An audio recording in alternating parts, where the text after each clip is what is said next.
You just realized your business needed to hire someone yesterday.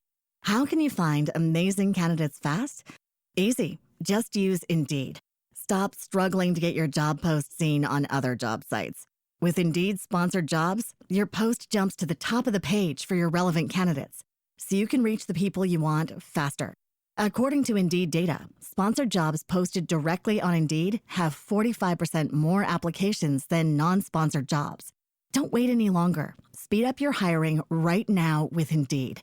And listeners of this show will get a $75 sponsored job credit to get your jobs more visibility at Indeed.com/kidsandfamily. Just go to Indeed.com/kidsandfamily right now and support our show by saying you heard about Indeed on this podcast. Terms and conditions apply. Hiring? Indeed is all you need. Are you ready to learn the 3 secrets to launching a successful podcast? Hi, I'm Bill, a recent client of the Podcast Mogul.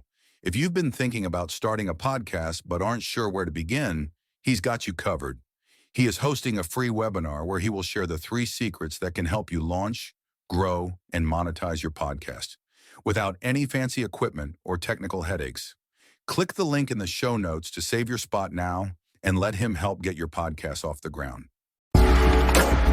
Welcome to Invest in Yourself, the Digital Entrepreneur Podcast. Join the podcast mogul Phil Better as he interviews successful entrepreneurs that make their living in the digital world. Now, let's join your host, Phil Better, and his special guest today on Invest in Yourself, the Digital Entrepreneur Podcast. Welcome back to another thrilling episode of Invest in Yourself, the Digital Entrepreneur Podcast. I am, of course, your host with the most, Phil Better, and today we have an exceptionally unique guest whose no-nonsense approach to life and business is as refreshing as it is transformative. Our guest is a man who embodies the principle that without passion, there is no point. As the visionary founder of the world's first luxury concierge service, our guest has orchestrated some of the most extraordinary experience for his A-list clientele, from private dinners at the feet of Michelangelo's David, Serenity sung to by Andrea Bocelli, to submarine trips to the Titanic, and even jamming with some rock legends. His services have set a new standard for personalized travel, entertainment, and luxury experiences. His career is not just short of legendary. He's been featured in prestige publications such as Forbes, the Wall Street Journal, and of course, the London Times, and has spoken at some of the world's most renowned institutions, including Harvard and the Pentagon. His clientele includes royalty, presidents, and some of the most famous personalities across the globe. But don't let his gruff exterior fool you. Behind the shaved head, Harley-Davidson garb, and body piercing lies a remarkable, insightful, generous, and competent individual who refuses to sugarcoat the truth, which we need a lot more of in today's day and age. His principles are non-negotiable. He tells it how it is, delivers visionary, insightful, rooted in pragmatic reality, and shares his wealth of knowledge with a fearless, no-holds-barred attitude. Today's episode is going to be a journey for all of us, so I want you all to welcome our amazing guest, Steve Sims. Steve, thank you so much for being here.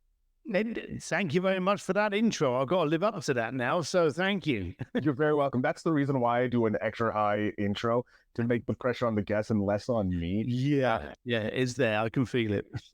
But Steve, I want to thank you so much. I'm interested in how you got into the concierge service and everything you've done. But my first question is, why? Why did you jump into this crazy world of entrepreneurship?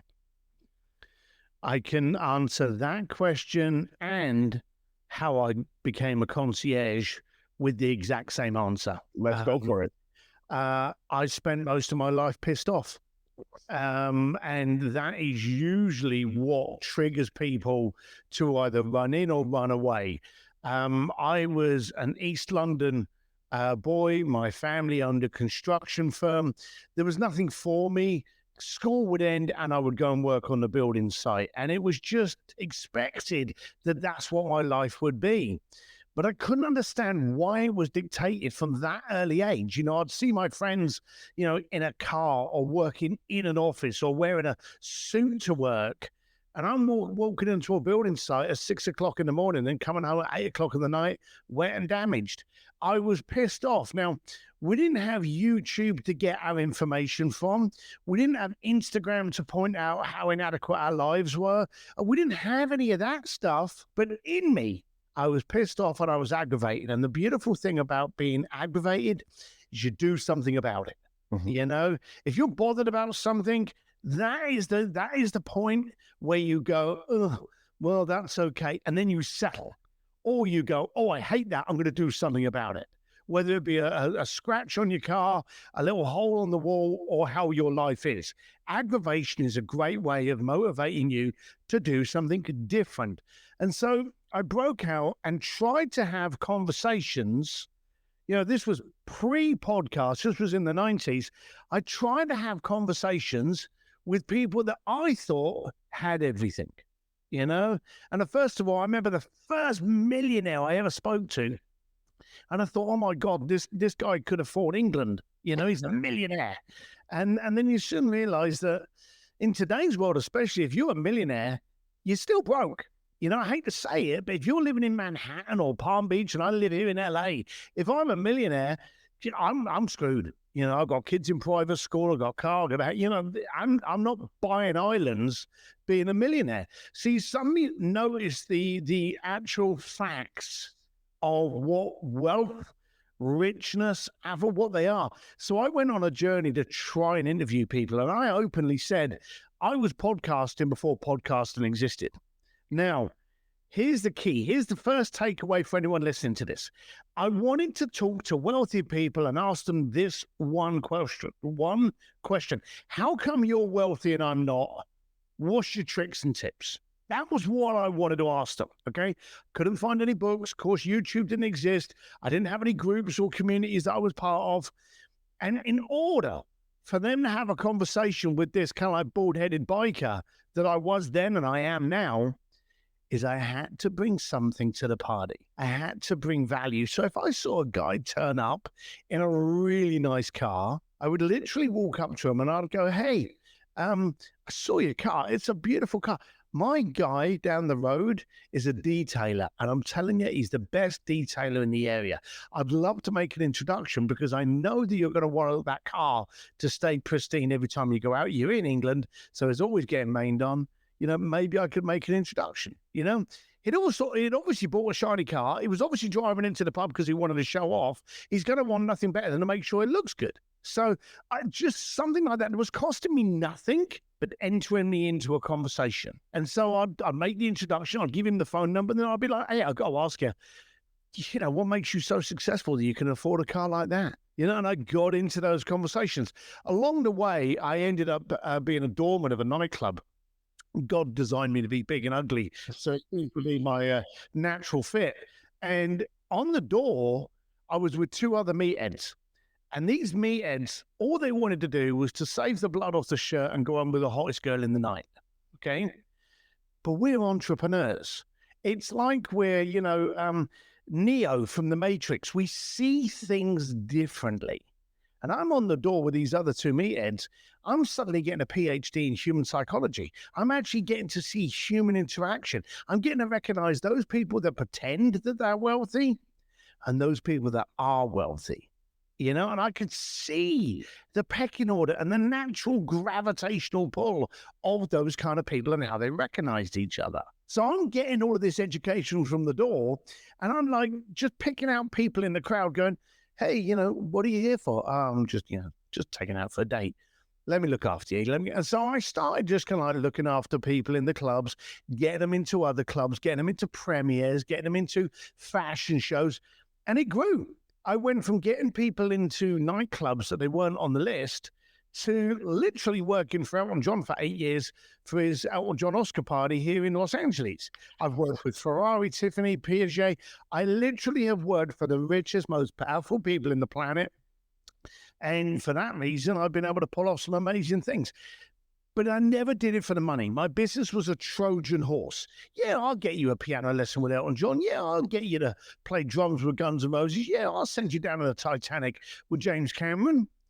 But I want to have dinner with you, and I want to ask you, how come you became wealthy? Well, how do you look at investments? How do you view opportunities? How do you fire people? How do you hire people? How do you trust people? And I was getting all of this knowledge to, in the end, after 25 years, I sold the company. I wrote a book, which I didn't think could go anywhere, called Bluefishing, The Art of Making Things Happen. It became huge. It became a bestseller in like 8 different languages all over the planet, did really, really well. And all of a sudden people are like, can you come and train my sales group? Can you come and educate us on how to actually connect with people, start a conversation? And my wife and family have always found it hilarious that an East London biker that speaks like this is teaching companies like Sotheby's and Tiffany's on salesmanship's connection and the art of communication. It's hysterical. And that's what I do now. I literally travel the planet. Second book came out last year called Go for Stupid, The Art of Achieving Ridiculous Goals.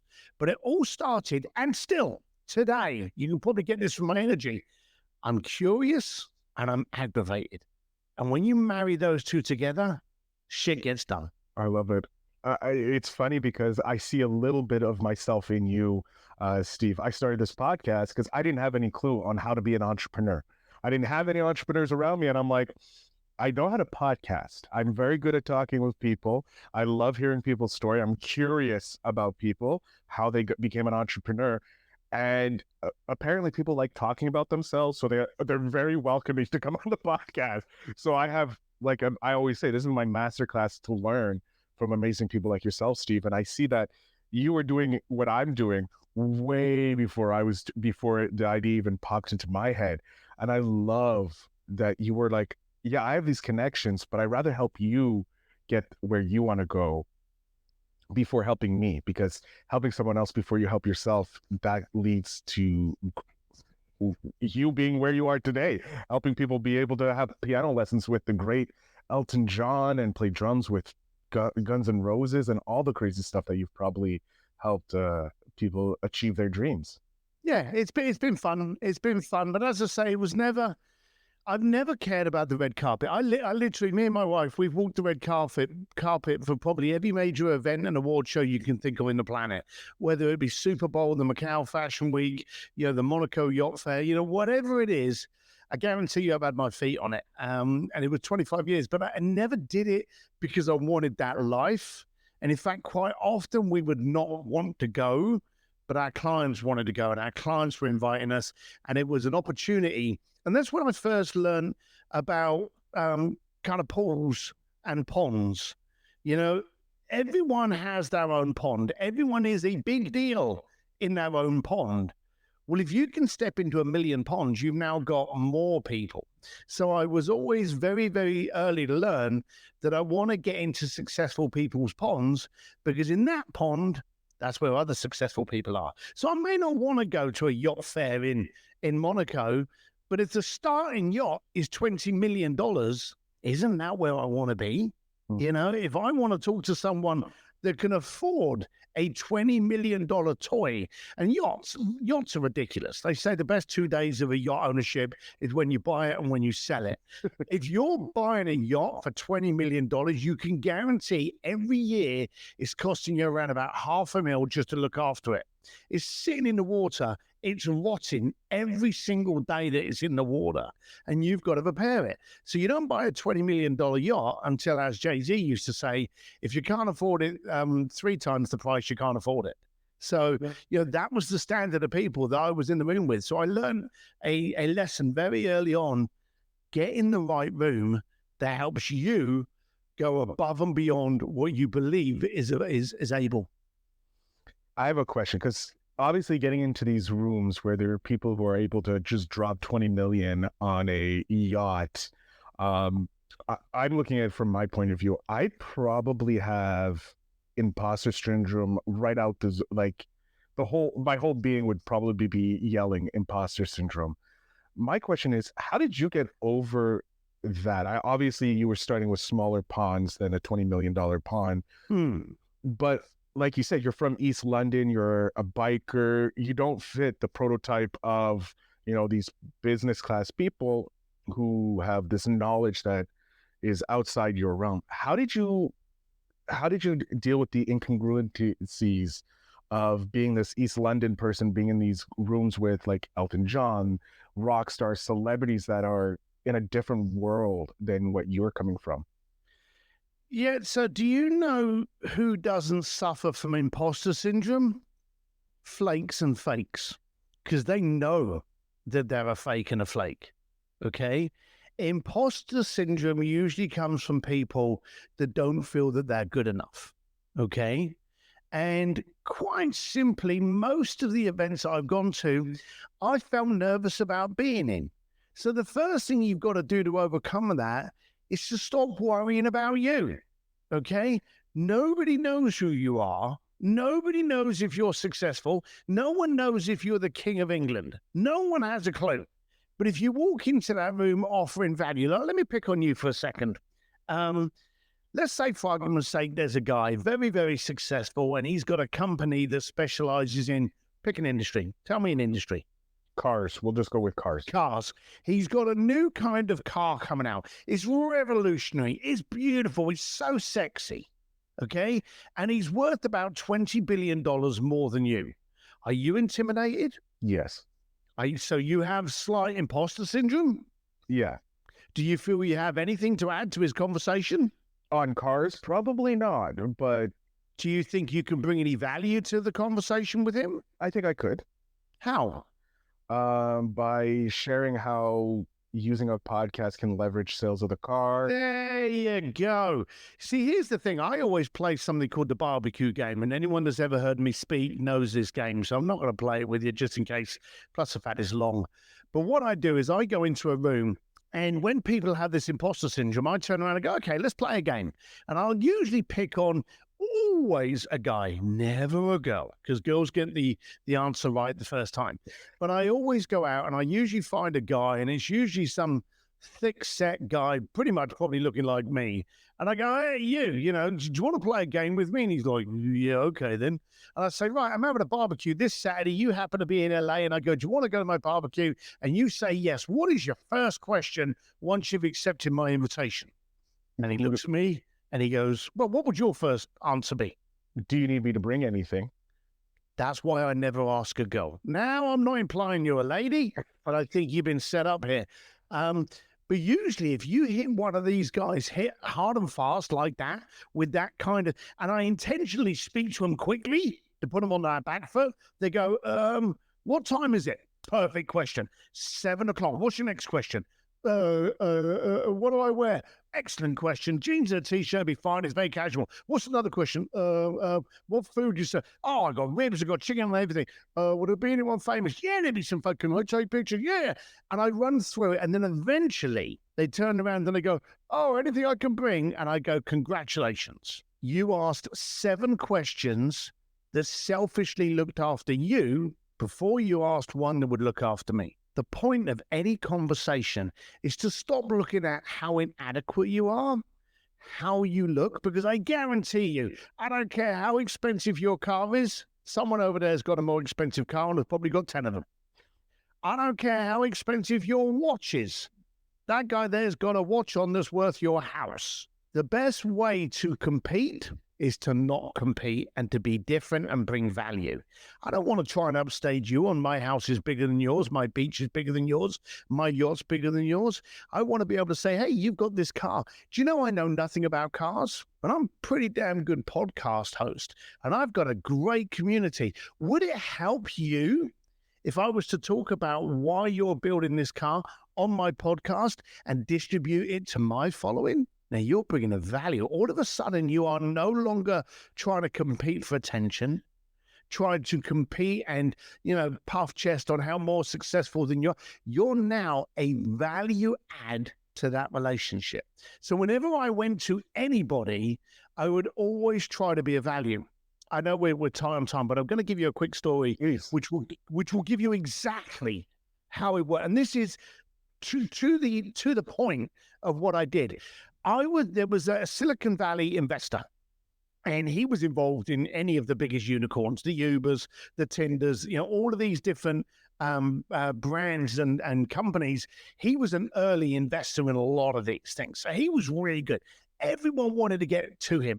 I wanted to get to him. Now, I wasn't giving a shit whether or not he was buying tickets off me to go and hang with Elton John. I wanted to get into his circle because, again, His circle was the pond I wanted to play in, and I hadn't broken into yet. I was dealing with nobody in the Silicon Valley billionaire market, and that's where I wanted. I was in Hollywood, I was in Monaco, I was in Russia, I was in Korea, I was all over the planet, but I wasn't in Silicon Valley. So this guy was the king of this area. So I stalked him. How do you stalk him? Instagram, Facebook, looking on Google, and just find it. And I found out a charity that his wife supported that he was talking about going to. So I invested in a ticket to this charity event. Okay. Luckily for me, it was actually in Los Angeles, so I didn't even have to travel very far. So I went to this event knowing exactly who he is and having one goal on my mind: to get in his face. That's what I wanted. I needed to be in there. So I waited, and when he walked in, everyone was all over him, and then they would move off, and then another load of people would move on, and they would move on, and then another wave would, and it kept on, and I just stood at the side of the bar waiting my turn. Now, I knew I was going to meet him, so I got my team, and I went, what's this guy working on? And we looked up some reports and some podcasts that we found, and he was naming a few companies, and we went, okay, people love threes. For some people, for some reason, people like odd numbers. 3, 5, 7, 11, 9. They love odd numbers. So I said, right, we need to come up with 3 reasons one of those companies is going to fail, okay? Because people hate pain, okay? So we went through it, and we found 2 things that, you know, we were wondering there could be a problem to him in one of these companies that he had talked about. Couldn't find a third. And funny enough, the color of his logo in some country, I don't know, just outside of Pakistan or something, that color meant evil, you know? And that's the only bloody thing we could come up with for number 3. So weak. But anyway, I waited and I waited and I waited. And all of a sudden, he had an empty spot. Now, there was him and about 5 goonies stood around him, these little dweeby little guys just looking up to him and sucking up to everything he said. And all of a sudden, he was on his own. So I grabbed my old-fashioned and I walked over to him. Now, I'm 240 pounds of ugly. When I start walking towards you and I'm locked in eye contact, you know I'm coming, all right? This guy's looking at me thinking, oh, shit, who's this guy? And whenever you come up to anyone, whether it be you, and I can guarantee you this has happened to you, people know the podcast and therefore they think they know you. So when they meet you, they go, hey, Phil, and you have no idea who they are. So it gets you nervous. You amplify that 1,000,000 times, and this guy's thinking, who's this guy? Does he want me to invest in his new widget? You know, is he looking for a job? Who is it? And that's running through his head. So what you do is you turn off that worry valve. And I don't care if this is a podcast host. I don't care if this is someone in your local area you want to connect with. But this guy was a multi-billionaire Silicon Valley investor, and he was concerned why I was coming over to him. So I said to him, Mr. So-and-so, please excuse me for interrupting. You don't know who I am. My name's Steve Sims. I just declared you don't know who I am. So he can calm down now. The reason for me coming to you, now I'm giving him a reason. So again, he can calm down. As I said, me and my crew back in the office, we were talking about one of these companies that you had mentioned in a podcast, and we were using it as a case study, and we came up with 3 reasons why that company could fail. Would you like me to share those with you? So now he's all calm because I'm not asking for anything from him. I've just told him that we've used him as a case study, and we can see something. No successful person on the planet would ever step away from that conversation. A fake would, an imposter would, but no one that wants to grow that company will ever walk away from some free advice with someone that's done a case study that is completely out of your industry. Because when you're completely out of your industry, you get to see things that people too close don't get to see. Mm-hmm. So he went, okay, what are they? And I can't even remember what they were until this third stupid one about the color being offensive in some area. So I said, well, actually, number 1, we noticed that if you were running down this, that this was possibly going to be the ceiling. And if you don't correct it now, you're only going to get to a certain level and you're never going to be able to get further without a redesign. Save yourself the redesign, remove that ceiling now. That was number 1.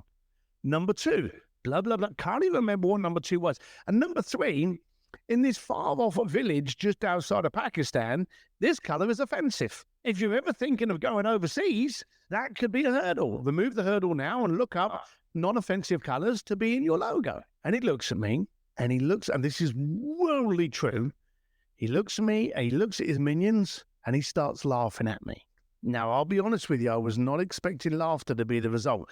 The minions around him start laughing at me as well. I'm now in a room with the key man, the king of this room, and all his little foot soldiers laughing at me. And I'm like, well, this didn't go to plan. And I turn around to walk away, me and my old-fashioned in my hand, and he puts his hand on my shoulder. So now, not only is the guy laughing at me, he's now touching me. And I'm thinking, this ain't going to go well. It needs to change quickly, you know? And I look at the guy, and I'm not looking friendly. And I'm looking at the guy, and he says, please stop, stay here with me. And I'm thinking, okay, you know, he takes his hand off my shoulder, and he said, you know why I'm laughing? I said, no, but I'd really be interested to know. And he said, your number 2 reason is the reason that we closed the company down 6 months ago. Because after 7 years of development, none of these people could come up with what you did in a bar. All of a sudden, those minions are not bloody laughing anymore. Okay? And he looked at me and he said to me, I've got 2 current projects going. Could I have you on retainer just to look over those? And I said, I know nothing about your tech, but if you can't explain it to me, you can't explain it to an 8-year-old, which means you can't explain it. So yes, I'll take that retainer. I ended up working with that guy for 5 years. And every now and then he would just send me a report on shit that I had no idea what it was. But if during the proposal it didn't make sense to me, then it didn't make sense. And I would just literally write a review, send it back to him, and he'd be like, oh, thanks for correcting it. Oh, that's great. And I openly say, if you can't explain it to an 8-year-old, you can't explain it. And I worked with him for a long time. And of course, I got into his pool. And that's how that happened. That's insane. I love how the whole story is you waylaying his fears away from him expecting, because he's so used to people wanting value from him. Everyone does, yeah. And here you're like, no, your value is going to come later for me. I want to give you something that may help you and show my value to you. That is the best way of getting into the next pond, to the next level. Yep. And you know, fakes and flakes, I think that is true too. They don't have any imposter syndrome. And considering a guy that looks like a Harley Davidson biker that can probably, I wouldn't want to meet in a dark alley, is coming towards me, I would have a lot of fear. But the minute you gave that value, it changed the whole situation. And that's an incredible story. We are coming near the end of the show, and I want to jump on 2 questions before we leave. So the first one is, what is it that you do to invest in yourself, to get yourself to the next level, so that you're able to deal with or be able to have these conversations with people who are far outside your regular realm of existence? You got to get into different rooms. I'm constantly trying to find different ponds, different sand pits, and different rooms that push me. The world is made up of poor, cynical, excuse-laden people, and you want to make sure that you don't spend your days with those. So I have a room called Sims Distillery. That's my personal community. I don't care if anyone joins Sims Distillery, but I do care that you pick the room that you can get into. Not that you are the best person in the room, that you are the person that can be pushed, provoked, and aggravated enough to up your game. So I'm constantly trying to find rooms that I can walk into that people go, really? Well, why don't you try this, and daring me to be different? I love that. That's a great piece of advice for anybody to up their game and invest in themselves. Just push yourself, constantly push yourself to be in rooms where others aren't, and be open to saying yes to the challenges of life. With that, I have your 10-year-old self who's taller than I am now, which is scary. Feels like he will break my legs if I don't give him a candy bar. But I would love to know, what's one piece of advice you would love to be able to hand back to your 10-year-old self? Do you know, you often get asked this, you know, if you could go back in time, what would you tell yourself? And I've got the answer, and I've heard it a million times, so I'm prepared to give you the exact same answer. And you know, In all the times, in like 10 years that I've been doing what I do now, that I've been asked that question, my answer has never changed. I would tell them to stay off the cheap whiskey because it'll rot your guts. Outside of that, I wouldn't tell them anything, because in order for you to become a better fighter, you've got to get a punch in the mouth. In order for you to become a better motorcycle rider, you've got to have a couple of scares. In order for you to become a better entrepreneur, you've got to make a series of failings. You become empowered not by the success, but by the failings. If you remove that pain and trauma away from someone's growth, you take away their empowerment that they can conquer anything. So I don't want you to be able to dodge a punch in the face. It will improve your guard. So just stay off the cheap whiskey and it'll be all right. And enjoy the ride. I love that. And I think that's some great piece of advice. Cheap whiskey is always the worst thing for your gut. I can clearly say that from my youth, that was a learning experience. Steve, I'm going to jump off the stage here. I want you to let the audience know where they can connect with you, how they can find your pond so that they can start their journey to the next big pond. So I'm going to jump off stage here. The floor is yours. Let them know. Look, if you're aggravated enough to do something different and you're aggravated enough to want better for yourself and actually achieve it, then take a look over at simsdistillery.com. But you can find out everything about me on Steve D. Sims. There's only one M in Sims, and don't forget the D for dashing. But I'm on Instagram, Twitter, TikTok, wherever, under Steve D. Sims, and anywhere you consume your media. But just dare to be different and do something about it. And if you want to reach out to me on Instagram and say, hey, you heard about me on this podcast, please do. I love to chat to people. Excellent. Steve, I can't thank you enough for being here. It was a great chance to talk with you, and your advice is going to change my life. I know that, because I'm going to jump into the bigger ponds and see how I can provide value to them. So thank you very much for being on the show today. Thanks, pal. Look after yourself. Thank you. To my audience, make sure you check out the show notes down below. That's where you're going to find all the great stuff to connect with Steve and be part of his community. So I thank you very much. And as always, remember to invest in yourself.